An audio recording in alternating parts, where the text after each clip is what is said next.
Ok.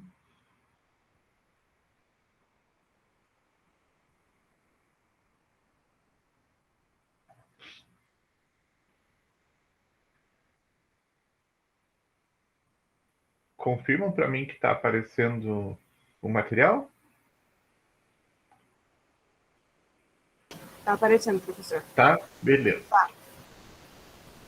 Então, deixa eu só abrir aqui que chegou mais alguém. Nós paramos na semana passada aqui nesse slide, onde a gente estava vendo falhas, né, no processo de pesagem. Lembrando, então, que certas correções têm que ser feitas de acordo com a matéria-prima que a gente compra, da forma que a gente compra.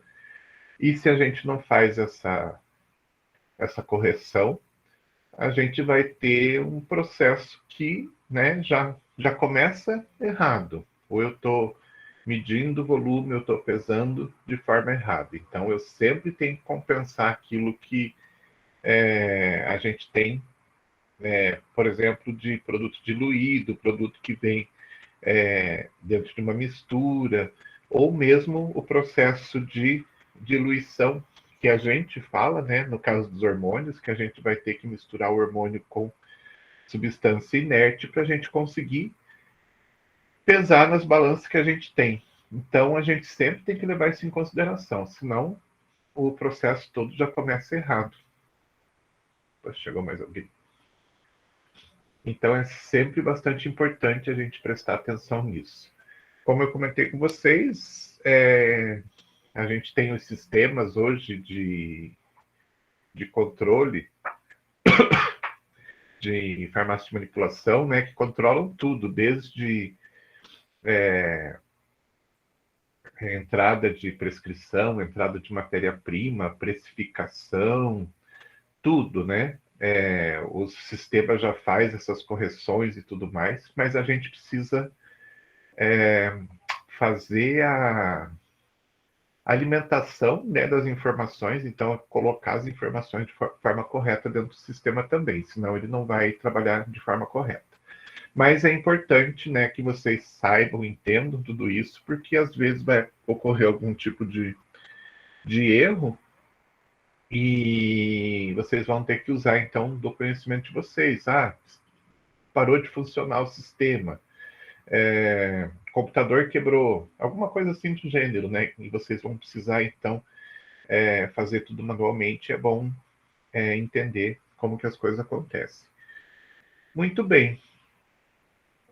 Deixa eu voltar lá, que chegou mais alguém.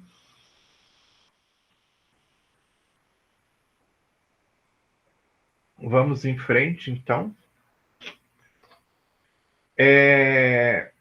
Foi falado, né, que os processos mais comuns dentro da farmácia de manipulação são a pesagem, a tomada de volume e as misturas.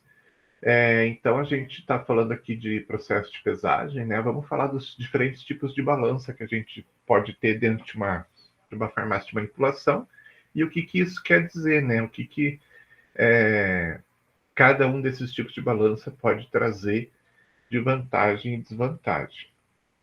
Primeiro, a gente tem as balanças chamadas de Roberval. São essas balanças antigas que a gente via muito em vendas antigamente, né? Mas que dentro de um processo de uma indústria, não uma grande indústria, né? Mas uma pequena indústria, já não chega a ser usada em farmácia de manipulação, mas é bom que vocês conheçam.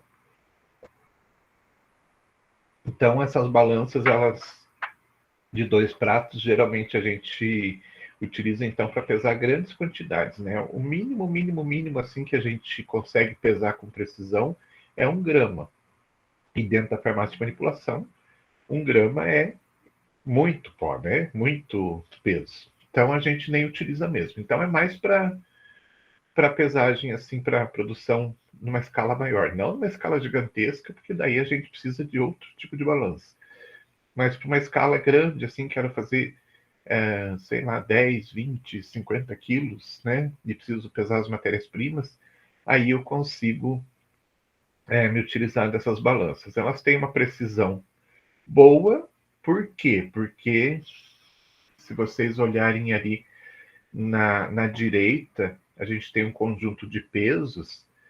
Vejam que tem até uma pinça para pegar esses pesos. A gente não pode colocar a mão, que altera, né? A própria gordura da mão da gente, a umidade da mão da gente altera o peso exato desses pezinhos que estão aqui. Então, eles são pesos calibrados, tudo certinho. A gente coloca no prato certinho aqui. E esses pesos são bastante precisos. E a gente consegue, então, fazer uma pesagem com precisão. Óbvio que acima de 1 grama, né? Abaixo disso a gente não tem nem como. Mas são precisas essas balanças. Mas não usa na farmácia de manipulação. Esse tipo aqui, chamado de granatária, que a gente tem uma manual aqui à esquerda, ou uma eletrônica aqui à direita, elas já podem ser utilizadas dentro da farmácia de manipulação. Essa da esquerda aqui, elas são utilizadas hoje mais para exposição, para mostrar, né, um equipamento antigo dentro de uma farmácia, não que sejam utilizados. Porém, elas poderiam ser utilizadas sim. Balanças de 2 pratos também, com pesos aferidos, tudo certinho, mas para pequenas quantidades. Pesagem, né, que a gente consegue chamar de confiável acima de 0,01 grama ou 10 miligramas. Então, essas balanças, a da esquerda, ela pode ser utilizada, né, em casos específicos. Acabou a luz da farmácia, eu preciso pesar isso aqui, eu preciso fazer, mas eu preciso pesar com certeza. Daí se você tiver, você pode utilizar, senão você vai ter que esperar a luz voltar mesmo. E a da direita, quando você vai fazer, por exemplo, nas farmácias de manipulação, costume você comprar as bases prontas ou fazer as bases na sua farmácia. Por exemplo, na minha farmácia eu não quero comprar a base de creme pronta, né, lá de um distribuidor. Eu quero fazer a minha. Então eu tenho lá minha formulação, minha fórmula do meu creme exclusivo, tudo mais. E eu utilizo esse creme, então, toda vez que eu precisar fazer um creme com algum princípio ativo. Eu simplesmente vou lá, peso esse creme e coloco o princípio ativo dentro. Então, para isso, eu calculo mais ou menos assim quanto que eu costumo utilizar por semana e já faço essa quantidade lá na segunda-feira, que geralmente segunda-feira, principalmente na parte da manhã, as primeiras receitas estão chegando, então você não começa ainda a fazer, você espera as receitas chegarem para daí começar o processo de manipulação. Então, de manhã, às vezes, fica mais ocioso, a gente deixa, então, esse tempo para fazer as nossas bases. Então, digamos que na minha farmácia, eu faço creme, faço gel, faço a pomada, e já deixo essas bases prontas para a semana. Então, já faço uma quantidade grande.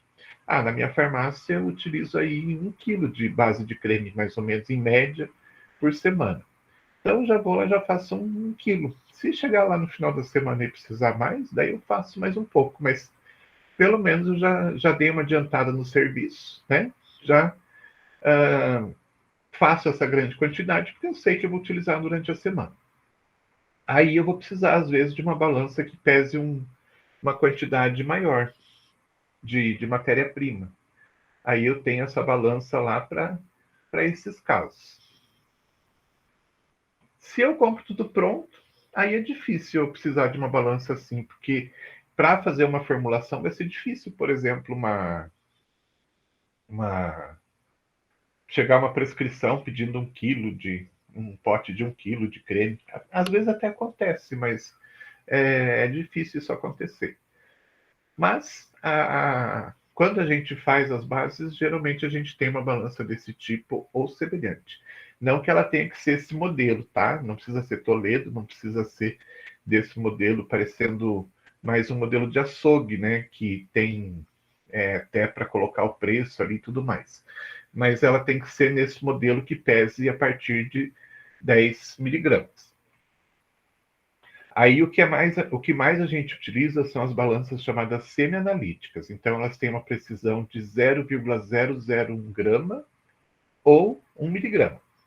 E essas são as mais utilizadas. A gente tem que tomar alguns cuidados. Aqui dá para ver. Na verdade, pelo menos na minha tela eu consigo ver. Aqui tem a capacidade que essa balança consegue suportar de peso. Então eu posso pesar até quanto? Deixa eu só confirmar direitinho.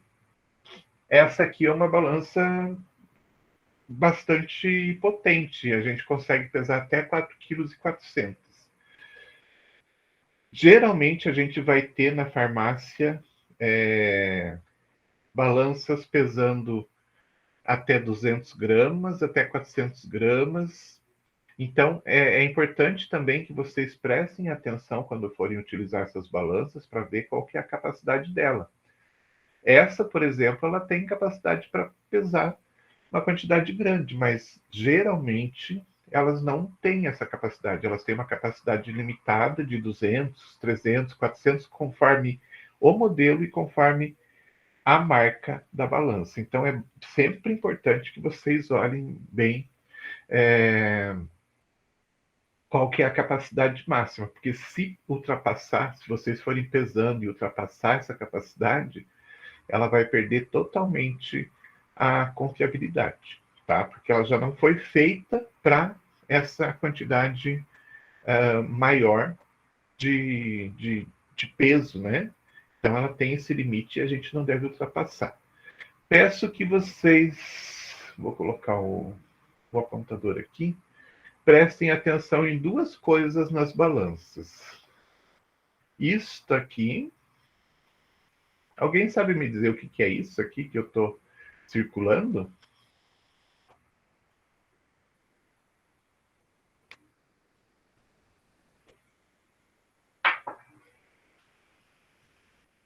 Quem Não arrisca? faço ideia.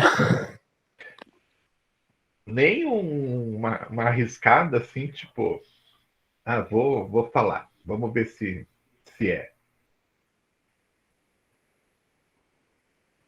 É uma balança semi-analítica. Porque esse negócio que ela tem em volta ali é um. Isso Ixi, aqui, esse aqui. esse negocinho. Não é que negócio pra poder deixar. Tô dando zoom aqui. Ixi, sei não. Agora eu não sei de O isso. que você ia falar? Pode ser que seja. Não, que parece igual tem na outra balança que pra você. Ah, não, é sim. Pra você nivelar ela. Isso, É isso exatamente. mesmo? Então, toda balança ela vai ter um local onde tem o nível. É mais ou menos parecido com aquele nível que a gente utiliza, o pedreiro utiliza, né? Que tem uma bolinha de ar, tal. Então, ali, na prática, vocês vão ver que tem uma bolinha de ar também dentro de um líquido e tem um círculo bem no meio. E a gente tem que deixar a bolinha de ar dentro desse círculo. Aí ela está nivelada em cima da bancada onde ela está colocada. Então é importante que vocês façam esse ajuste sempre que a balança for tirada do lugar. Na verdade, todo dia de manhã, quando vocês chegam, né, em qualquer lugar onde tem uma balança, vocês ligam a balança. Já estou dando spoiler, que é o que eu ia falar lá na frente, mas vocês ligam a balança, esperam ela, entre aspas, esquentar, porque daí ela estabiliza, né, o seu peso, verificar o nível para ver se de repente não desnivelou durante o tempo que ela não ficou em uso ou desnivelou lá na última vez que foi utilizado. Daí, nesse caso aqui, a gente tem esses pezinhos que a gente vai girando para a esquerda ou para a direita, como se fosse uma torneira que a gente abre e fecha, e daí a gente vai elevando ou abaixando aquele lado da balança, e dessa forma a gente vai colocando a bolinha de ar no meio do círculo e nivelando a balança. Tá? É sempre importante que vocês vejam isso. Nesse caso aqui, então, voltando, né, uma balança de 4,4 kg, mas de uma forma geral, nas farmácias vão encontrar aí, dependendo do marca e modelo, 200, 300, 400 miligramas no máximo. tá? Miligramas, eu falei? Não, gramas, no máximo. Então, precisa respeitar isso.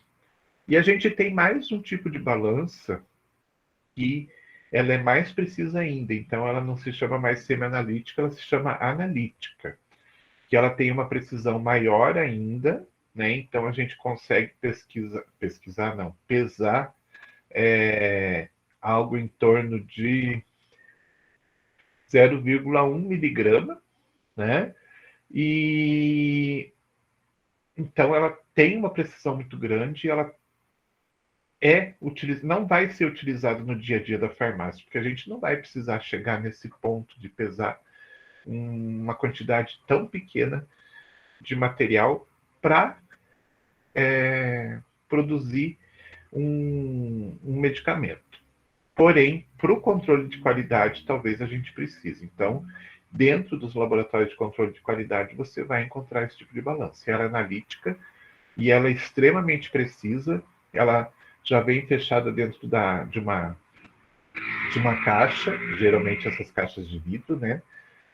Para evitar que o próprio ar que está circulando ali ao redor da balança interfira na pesagem e mude o valor pesado. Então, ela tem desculpe, uma precisão bastante grande. Então, lá no controle de qualidade, vocês podem encontrar. Geralmente é encontrado.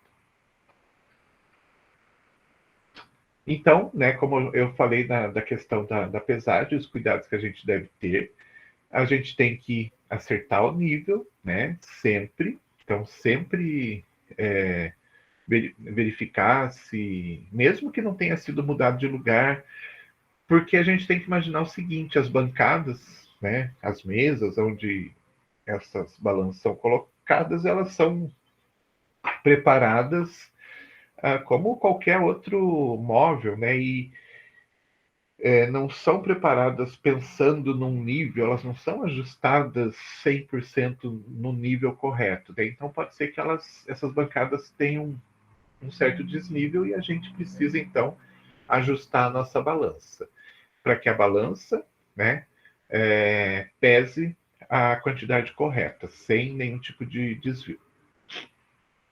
Outra coisa importante é o uso de recipientes leves ou compatíveis. Eu vou pesar, então, um determinado pó, né? E eu vou pesar esse pó onde? Vou pesar direto no prato da balança? Não, eu vou pesar em um recipiente.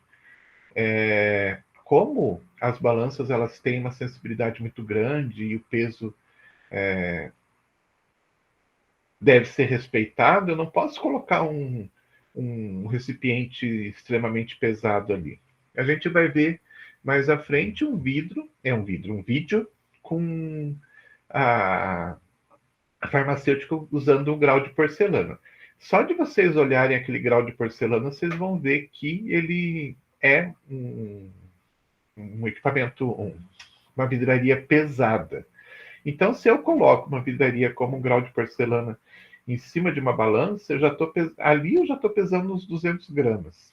Se a minha balança for de 300 gramas, vai me sobrar muito pouco para eu pesar.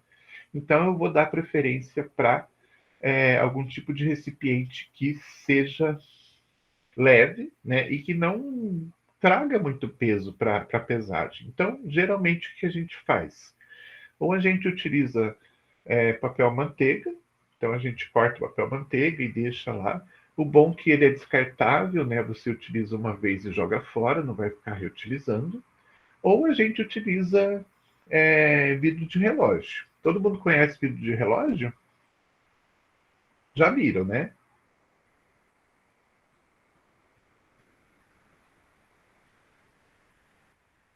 Sim, sim, a gente usa bastante nas aulas práticas Ah, esses então materiais. tranquilo. Vocês, né, já sabem então que vidro de relógio tem vários tamanhos, tudo, mas todos são leves, não vão interferir muito ali na pesagem da balança que vá dificultar a pesagem. Então, geralmente a gente vai fazer isso, ou papel ou um vídeo relógio. Eventualmente, né, se a gente já tiver pesando alguma coisa e quiser pesar tudo um produto em cima do outro e já tiver a manha para isso, a gente pode colocar um becker, né, um becker não muito grande e tal, mas de uma forma geral tem que ser algum recipiente bastante leve. Outra coisa, então, é tarar a balança, bastante importante, né? Deixa eu só abrir lá que chegou alguém. Sempre que a gente for pesar qualquer coisa, a gente tem que tarar, ou seja, tem que zerar a balança, né? E dessa forma, a gente zerando a balança, eu coloquei o recipiente, eu coloquei um vídeo relógio, por exemplo. Eu vou tirar o peso do vídeo relógio para eu poder pesar a quantidade correta do sólido. Opa, foi para frente. Do sólido que eu estou querendo pesar. Então, vou lá, coloco o vídeo relógio, zero a balança. A partir daquele momento, se é para eu pesar 1 grama, eu vou pesar 1 grama. Não vou precisar ficar fazendo cálculo. O vídeo relógio pesa tanto, daí eu tenho que pesar mais tanto para dar 1 grama. Não, já pesa direto. E uma coisa que é bastante importante, né, é a questão dessa estabilização que eu falei. Então, chegar no laboratório e ligar a balança e deixar ela esquentar, entre aspas. Então, ela pode oscilar enquanto ela não tiver com o seu mecanismo todo aquecido. Então, não é muito certo a gente pesar qualquer coisa com a balança recém-ligada. Então, vamos dar aí uns 15 minutos, se for possível mais ainda, né? Para que a balança se aqueça por completo e ela não tenha mais oscilações. Então, geralmente, o correto, pelo menos, não vou dizer que vocês veem isso nos laboratórios de manipulação em todas as farmácias, mas o correto então é chegar de manhã, né? Entrou no laboratório, acende a luz e já liga as balanças. Já liga as balanças e já deixa elas estabilizando ali. Vai fazer outras coisas, quando volta, elas já estão estabilizadas, já dá para começar o processo de pesagem. Outra coisa bastante importante, que é um cuidado bastante importante nesse cuidado, nessas questões de pesagem, é a questão de tomar bastante cuidado para não permitir a queda de líquidos ou sólidos ali naquele interior, no prato da balança ou nas laterais. Por quê? Apesar de ser feito de aço inox e tudo mais, com o passar do tempo, tem certos produtos que são corrosivos e que podem, então, começar a corroer aquele material todo. Um prato de balança você consegue substituir, mas aquela parte de baixo, né, se ela começa a corroer, o ideal é que você substitua a balança. E uma balança não é muito barata. Eu estava até dando uma olhada aí esses dias, as mais baratas aí no mercado estão acima de R$ 2.000. Então, não é uma coisa que dá para ficar trocando a todo instante, né? Então, é um cuidado que a gente tem que ter, que não está ligado diretamente ao resultado final, né, do processo de pesagem, mas que se o prato da balança ou a base ali da balança estiverem com corrosão, é um produto que deve ser trocado e é um custo que pode ser evitado, né? Então é bastante importante isso. Muito bem, em relação à pesagem, seria isso. Daí as técnicas de pesagem vocês vão adquirir no dia a dia, até pela própria experiência. Às vezes eu falar para vocês assim, não, vocês têm que fazer dessa forma para pesar, nem sempre isso funciona, porque para algumas pessoas pode ser que funcione, mas para outras pessoas pode ser que ela ajuste uma outra forma de fazer e chegue no mesmo resultado, né? Então existem técnicas teóricas, mas que às vezes na prática elas não servem para todo mundo. Tomada de volume. Então, quando eu preciso medir algum líquido, eu vou precisar, então, medir de uma forma correta. Se dentro de uma formulação me pedem 1 ml de um determinado líquido, eu tenho que ter a segurança de medir 1 ml desse líquido e medir de forma correta, sem variação muito grande. As variações podem acontecer, mas de uma forma geral, a gente consegue medir a quantidade correta utilizando, então, a vidraria correta para isso. Pergunto para vocês têm ideia de que tipo de vidraria é mais adequada, né, e mais precisa para medir um líquido?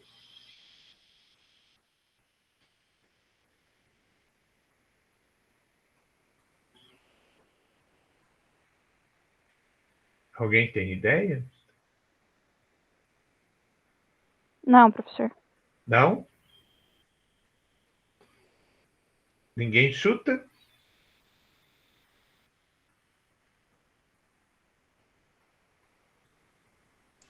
Erlenmeyer? É preciso. É preciso. Mas será que é o mais preciso?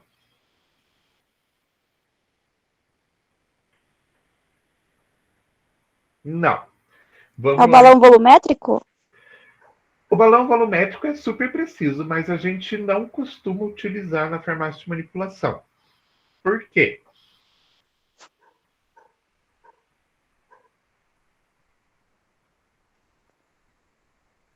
É a pipeta? É a pipeta. Porque ela é mais fácil de ser utilizada, né? O balão volumétrico é bastante preciso, porém, ele tem todas as dificuldades, né? É um produto que você utiliza depois, a limpeza é difícil, os balões volumétricos, eles tomam um espaço muito grande, né? E se você for medir nos balões, você vai ter que ter vários tamanhos, porque eles são para um determinado volume. Então, você tem balão volumétrico de 1 ml, de 5 ml, de 10, de 100, né? Eles são para aquele volume e, às vezes, a gente precisa de alguma coisa tipo 1 ml e meio, 2 ml. Daí já o balão já não atende isso. Já a pipeta, sim. Então, dentro da escala de... Ih, desapareceu um. Era para ter dessas coisinhas aqui em todos. Mas, enfim, numa escala de precisão, a gente pode dizer que o mais preciso, então, é a pipeta. Em segundo lugar, a proveta. Em terceiro lugar, o Erlenmeyer. E jamais a gente vai utilizar um Becker para medir. Ah, mas tem a escala ali do lado. É só para fazer de conta que tem, porque nunca é preciso, na verdade. Então, jamais a gente vai utilizar. Deixa eu até deixar isso bem claro aqui para vocês. Jamais a gente vai utilizar um Becker para medir alguma coisa. Ele é ótimo como recipiente, ele é ótimo como um local para você preparar os produtos, mas não para medir absolutamente nada, tá? Quando a gente tem, né, a possibilidade de utilizar uma pipeta, a gente vai utilizar uma pipeta. Porém, às vezes vai ser um pouco difícil de a gente medir com uma pipeta. Por quê? Porque a gente, dentro da farmácia de manipulação, a gente trabalha com alguns líquidos que são muito viscosos. E daí é difícil de a gente, primeiro, usar a pipeta aí. Nossa, me fugiu a palavra agora.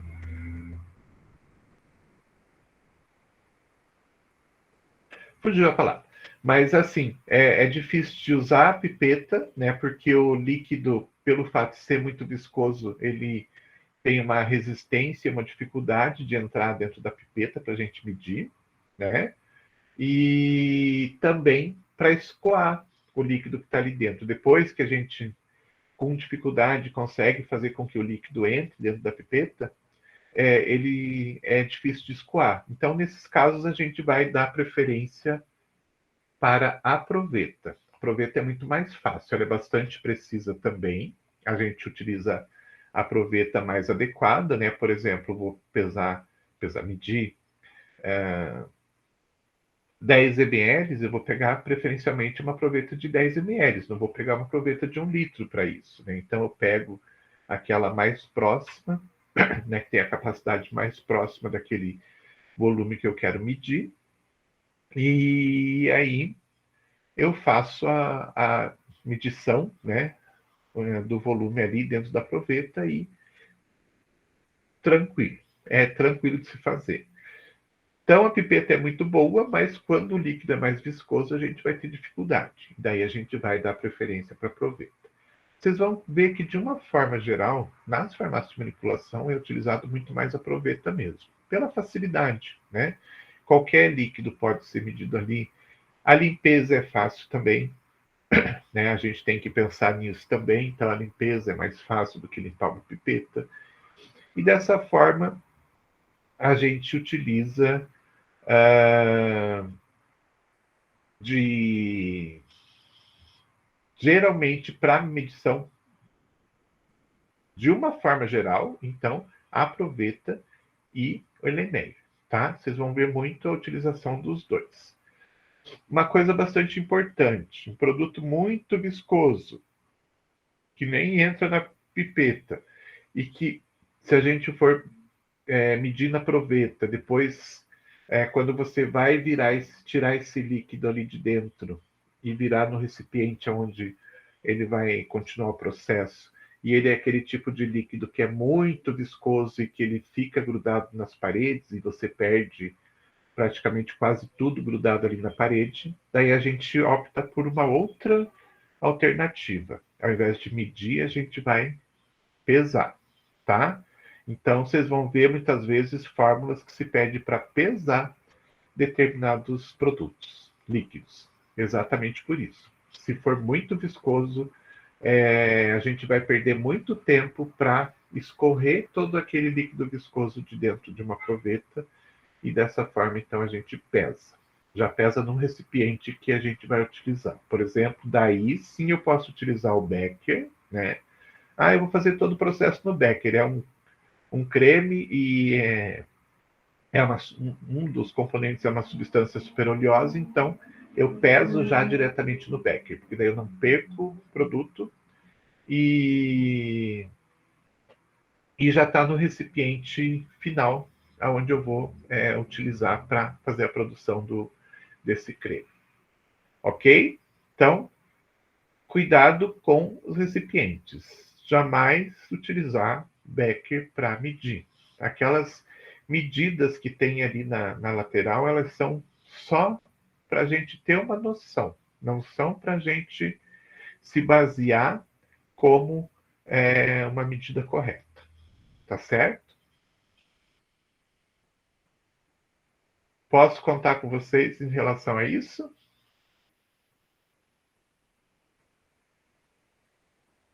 Pode sim, professor.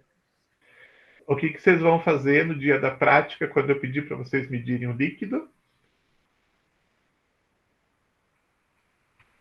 Usar a pipeta. Ou Aproveita. ou Ou ele mesmo. ou Qualquer outro exceto Becker. então tá bom. Beleza, então.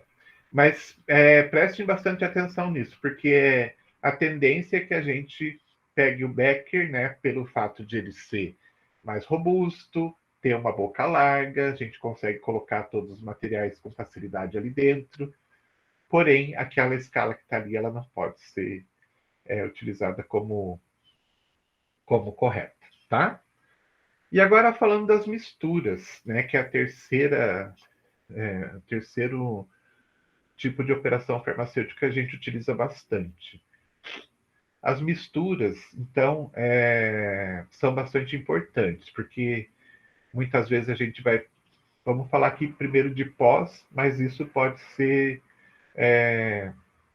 também no caso dos líquidos. Mas vamos falar na forma de pós, que fica mais fácil de entender.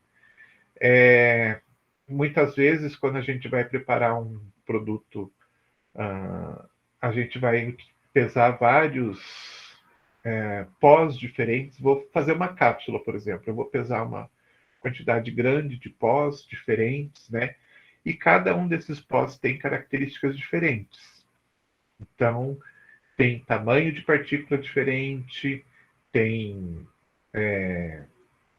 a questão de homogeneidade diferente, alguns são mais aglomerados, outros são pós mais finos e soltos, e assim por diante. E quando a gente está preparando, no caso de uma cápsula, eu preciso que todos aqueles pós ali eles estejam totalmente homogêneos, eles precisam estar, eles não podem estar, só um pouquinho aí, gente. Eles não podem estar em par, né, em concentrações diferentes em diferentes partes dessa mistura de pós. Eu tenho que ter cada um daqueles componentes totalmente misturado de forma homogênea naquela mistura que a gente está fazendo. Para que quando eu colocar uma parte desse pó numa cápsula, né, na outra cápsula que eu for fazer, vai ter a mesma quantidade desse pó. Na outra cápsula vai ter a mesma quantidade desse pó e de cada um dos componentes. Então eu preciso que tudo seja muito bem misturado. Quando a gente tem pós de tamanhos diferentes, né, grânulo de tamanho diferente, a mistura ela tem uma tendência a não ficar homogênea. Então, só eu fazer uma mistura, né, pesar os pós, colocar todos ali juntos e tentar só misturar, nem sempre vai dar certo. E é o que a gente vê muito nas farmácias de manipulação. Pesa-se todos os pós que vão fazer parte de uma cápsula, aí o pessoal joga dentro de um saquinho plástico, chacoalha aquilo, mistura, entre aspas, bem, e já faz o processo de enchimento das cápsulas. Mas isso não é legal. Por quê? Porque a gente tem tamanho diferente de partícula. Então, eu tenho, digamos, grânulos maiores e grânulos menores. Se eu deixo dessa forma, a tendência é que mesmo numa mistura de pós, os pós mais pesados vão para o fundo. E daí eu não tenho uma mistura perfeita. Então, o que a gente teria que fazer? A gente teria que reduzir o tamanho de todas as partículas para o mesmo tamanho, para que a gente pudesse, então, ter a certeza de que, né, todas com o mesmo tamanho de partícula ficariam todas com uma homogeneidade maior dentro daquela mistura. Ficaria uma mistura mais homogênea. E dessa forma, a gente poderia dizer que todas as cápsulas vão ter, de uma forma uniforme, as mesmas quantidades de cada um dos pós que a gente misturou ali. Caso contrário, a gente não consegue garantir. E, infelizmente, muitas das farmácias não fazem esse processo. Muitas das farmácias simplesmente fazem o que eu comentei para vocês. Pesam todos os pós, jogam tudo dentro de um saco plástico, chacoalham bastante. Aparentemente, o material está bem misturado, mas pode ter aquela diferença de tamanho de partícula. Tem alguns casos inclusive de alguns fitoterápicos, que eles são bastante leves, né? Depois dos processos que eles passam de trituração e tudo mais, eles são bastante leves e eles costumam ficar na superfície. Então, se a gente não faz esse processo de trituração, vai ter material separado. E o ideal é que isso não aconteça.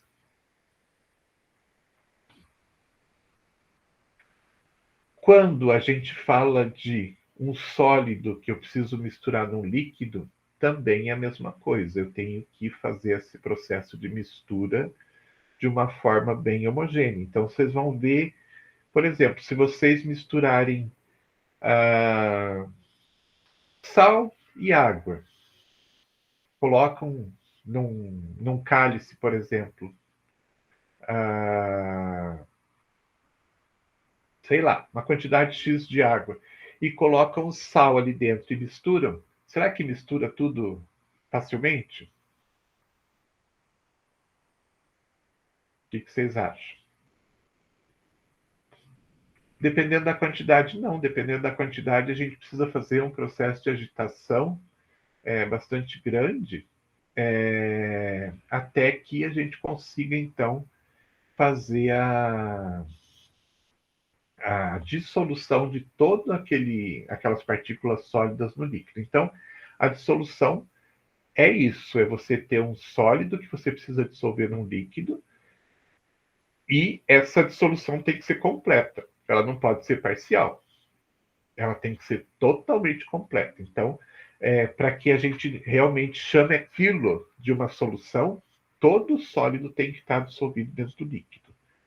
E isso a gente chama de dispersão molecular. Então, a gente tem que dispersar aquele sólido de uma forma completa para que ele fique totalmente incorporado naquele líquido e o líquido seja um líquido homogêneo também. Ok? Não dá para simplesmente dar uma agitadinha e achar que está tudo certo. Às vezes a gente vai precisar até de técnicas para conseguir dissolver com mais facilidade esses sólidos, que é o que a gente vai ver nas próximas aulas. Também a gente tem algumas questões assim que, né, a gente vai precisar fazer a incorporação de substâncias dentro de formas farmacêuticas que são um pouquinho complexas. Por exemplo, para fazer pomada, a gente utiliza aí umas 2 ou 3 substâncias diferentes que são bastante gordurosas. Geralmente, para fazer uma pomada mais, digamos assim, mais básica, a gente vai utilizar a vaselina, que é uma substância pastosa, e a lanolina, que é uma substância pastosa também. E a gente vai ter que fazer um processo de mistura para conseguir misturar completamente a vaselina e a lanolina, de forma que elas fiquem homogêneas. Então, a gente também tem um processo de mistura aí que tem que ser levado em consideração para evitar de repente, a gente ter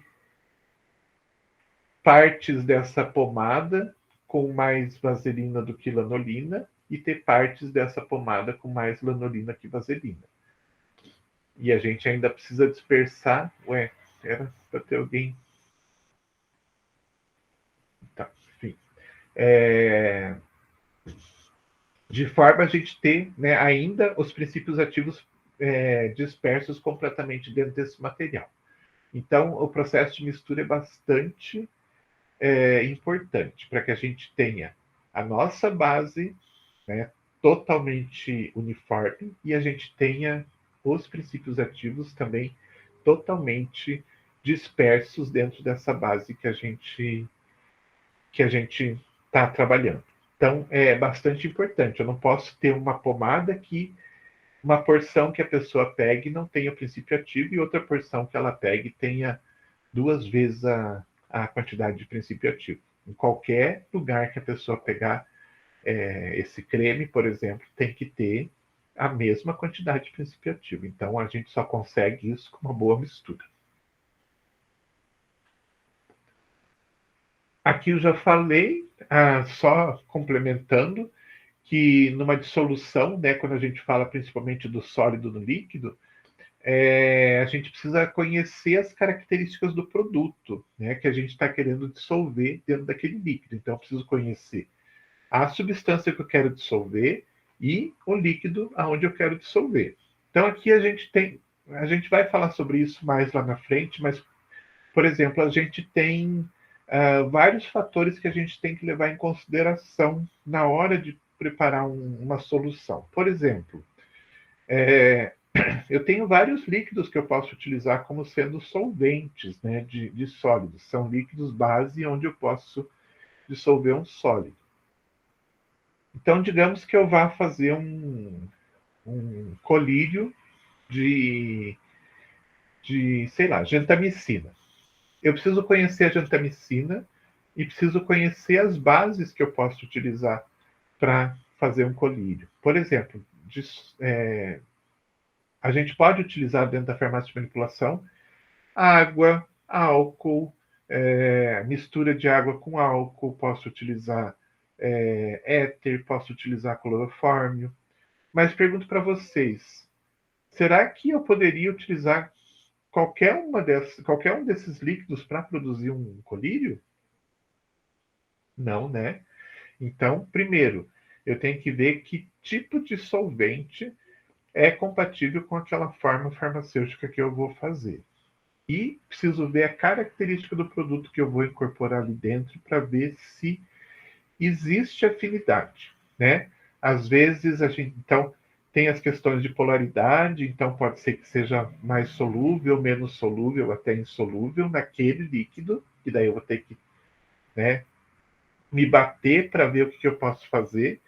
Só posso usar água, não posso usar outra coisa, não posso usar um álcool para pingar um colírio, né? Então, o que eu posso fazer? Eu preciso dissolver a gentamicina ali. Então, o que eu vou fazer? Né? Então, tem que ver que tipo de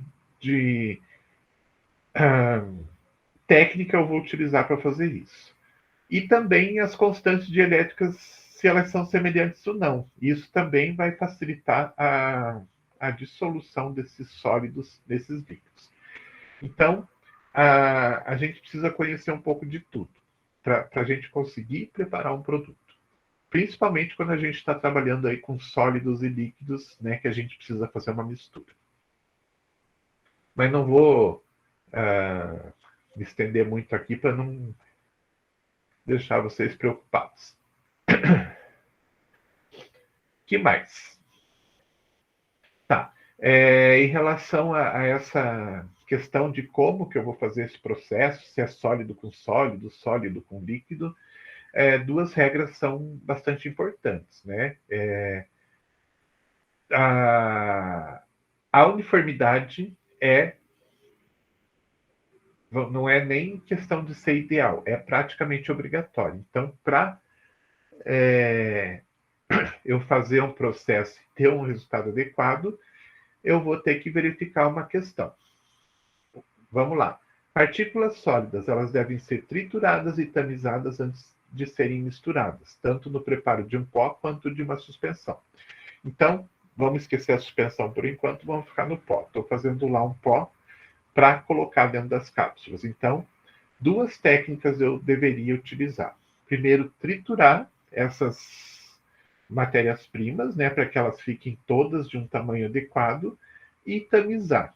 Tamizar, eu já comentei com vocês, é passar por um tipo de peneira, né? Então, eu tenho lá no laboratório peneiras com orifícios de tamanhos diferentes. Eu vou escolher orifícios do tamanho adequado, que eu quero que só passe pó daquele tamanho para baixo. Então, eu vou triturar o meu pó, vou colocar no tamiz, né, não peneira, tamiz, e vou fazer o processo de tamização. O que ficou na parte de cima do tamiz é que ainda é partícula muito grande. Então, eu vou voltar, processo de triturar de novo, diminuir o tamanho da partícula e vou passar de novo, até que todo o pó passe por aquela malha que a gente fala, né? Então, quando a gente trabalha com sólidos, é essa a forma correta de a gente fazer. As farmácias de manipulação fazem? Não. Nenhuma? Não. Tem algumas que fazem, mas de uma forma geral elas não fazem. Tá? Isso, né? Dessa forma eu teria o material triturado, todos na mesmo tamanho de partícula, né? Daí eu tenho certeza, porque eu passei pelo tamiz, e depois bem misturados. Mas não é sempre que as farmácias de manipulação fazem isso. E quando são líquidos que não são miscíveis, né? Quando a gente vai fazer um creme, por exemplo, eu tenho dois líquidos que não são miscíveis. água de um lado e óleo do outro. Ah, mas como que faz o creme então? Eu coloco uma terceira substância que faz uma ligação entre a água e o óleo, e dessa forma a gente tem então o resultado, né? Como resultado aquilo que vocês visualmente percebem como creme. Também não vou me estender aqui porque a gente tem aula específica para isso. Mas só para vocês saberem que quando a gente tem líquidos que não se misturam, a gente vai fazer esse processo de adicionar uma terceira substância que vai ligar essa substância que a gente chama de aquosa, né, a água, e a substância oleosa, de forma a elas ficarem misturadas. E só aqui para a gente terminar, que eu não vou me estender muito hoje, apesar de que já está estendido, né? A gente tem os medicamentos classificados de algumas formas diferentes e é bom que vocês entendam essas classificações. Então, a gente pode classificar os medicamentos quanto à forma de apresentação, como que eles se apresentam, né? Então, é a forma farmacêutica final do medicamento.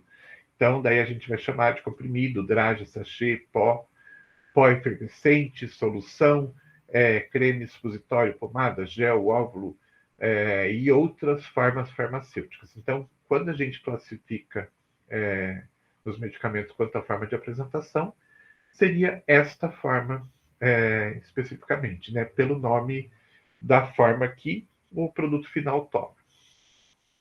Outra forma de classificar os medicamentos é quanto à farmacografia, ou seja, a forma como eles são prescritos.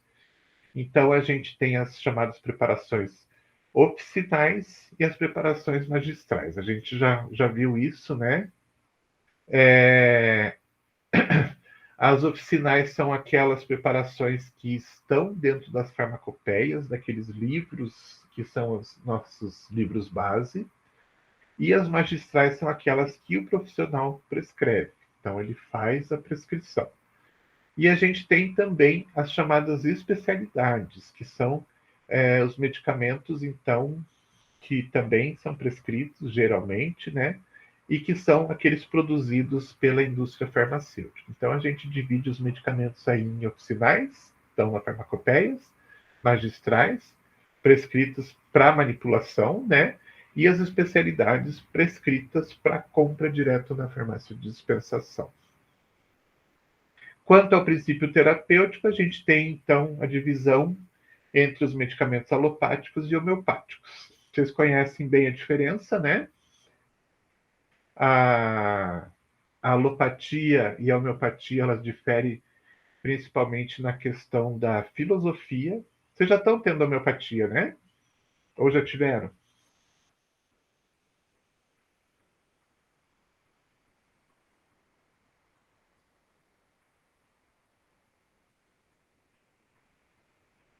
Vou Estamos entender tendo que com sim. o professor Javier. Ah, tá. Então, vocês já perceberam que existe uma diferença bastante grande, né, entre o que a gente chama de alopatia, que são os medicamentos químicos, vamos dizer assim, e a homeopatia, que tem toda uma filosofia por trás. Então, em relação ao princípio terapêutico, a gente divide os medicamentos nessas duas formas. Quanto à via de administração, daí a gente vai ter aí oral, injetável, intramuscular, tópica, oftálmica, nasal, auricular, retal, vaginal e outras que não estão colocadas aqui. Aqui são só alguns exemplos. Então, é por onde que o medicamento vai ser administrado. Quanto à forma física, a gente vai ter 4 grupos: os líquidos, os plásticos, os sólidos e os gasosos. Então, dentre os líquidos, a gente tem as soluções, suspensões e emulsões. Nos plásticos ou semissólidos, eles têm essas duas denominações. Vocês vão ver tanto como plástico como semissólido. A gente tem aqueles produtos que não são nem sólidos nem líquidos, né? Eles têm uma característica intermediária, que são as pomadas, os géis, as pastas e os cremes, além de supositório, óvulos e velas. Os sólidos são aqueles né, que o próprio nome já diz, eles são sólidos, então são os pós, os granulados, as cápsulas, os comprimidos, dragens, pílulas, pastilhas, tudo aquilo que for sólido. E os gasosos, que são os sprays, os aerossóis e as fumigações. Sprays e aerossóis, na verdade, são formas farmacêuticas, são líquidos que a gente adiciona dentro de uma embalagem específica, geralmente metálica, né? Nem sempre, mas geralmente metálica, aonde a gente vai ter ali ou um gás adicionado ali dentro para fazer o processo de propulsão, daí você aperta, por exemplo, num desodorante em aerossol, você aperta a válvula e o gás espirra o produto para fora, ou no spray, que é aquele que você aperta o dispositivo, vai apertando e ele vai, então, também fazendo o processo de espirrar o líquido para fora, sem uso de um gás. Mas são substâncias líquidas, então eles entram dentro da forma farmacêutica líquida. E as fumigações são formas farmacêuticas que, como forma farmacêutica, a gente não tem mais. Já há bastante tempo a gente não vê isso acontecer, mas a gente tinha antigamente. O que a gente pode dizer que é uma fumigação hoje, só que não é o medicamento, são aqueles. Como que é o nome daquilo? Aqueles palitinhos incenso. Você põe fogo lá na ponta do incenso e ele começa a soltar uma fumaça com um cheiro. Isso é uma fumigação. Pessoas que vêm do interior, que vieram do interior, ou mais antigas assim, vão lembrar daquele mata-inseto chamado Boa Noite, que era um negócio em espiral, e você colocava fogo também, e da mesma forma que o incenso, ele começa a soltar uma fumaça e repele os insetos. Então, fumigação a gente não tem mais nos dias de hoje. O mais próximo que a gente tinha, né, antigamente, eram os cigarros medicamentosos, que é até engraçado de se falar. Mas a gente tinha cigarros para combater problemas respiratórios, problemas de saúde, voltados à respiração e assim por diante. Mas não existem mais. E então, basicamente, a gente vai dividir a nossa disciplina daqui para frente em estudar primeiro todas as formas farmacêuticas líquidas, depois todas as formas farmacêuticas plásticas e, por final, todas as formas farmacêuticas sólidas. Ok? Eu queria passar para vocês um videozinho, mas eu lembro que da última vez que a gente foi tentar ver um vídeo, o negócio todo travou, né? E não deu para a gente assistir. Então eu vou fazer o seguinte: eu vou colar o link aqui para vocês, para que vocês possam ver. É um vídeo super rapidinho, onde a farmacêutica está fazendo um processo de trituração. Então, só para vocês terem uma ideia, ela pesou o pó que ela quer. Isso aqui é homeopatia, tá? Mas é a mesma coisa na alopatia. Ela pesou o pó, ela dividiu esse pó em, acho que 4 partes e colocou dentro do grau de porcelana e fez o processo de trituração. Depois ela começa a juntar uma outra substância, vocês vão ver que é uma substância colorida. Ela junta essa substância aqui e faz o processo de trituração. O que ela está fazendo? Ela está transformando todas as partículas em partículas do mesmo tamanho e, ao mesmo tempo, ela está misturando aquela outra substância junto com esse pó. E ela separa isso em 4 partes, ou seja, então ela faz isso, coloca uma parte aqui dentro, divide, né? Coloca uma parte aqui dentro, mistura, coloca outro produto, mistura e tritura, aí coloca a segunda parte aqui, coloca depois a terceira parte e coloca a quarta parte. Por quê? Por que não fazer tudo de uma vez só? Porque demora muito mais para a gente misturar de uma forma bem homogênea. Se eu for colocando aos poucos, eu vou misturando com muito mais facilidade. Então é isso, não tem explicação nenhuma, é só ela mostrando o que ela está fazendo ali, sem comentário nenhum. Então, vou colocar aqui para vocês no chat, para que vocês possam, então, acessar. Tá? E deixo lá na aula para vocês também, no material complementar, eu deixo esse link lá. Beleza, gente?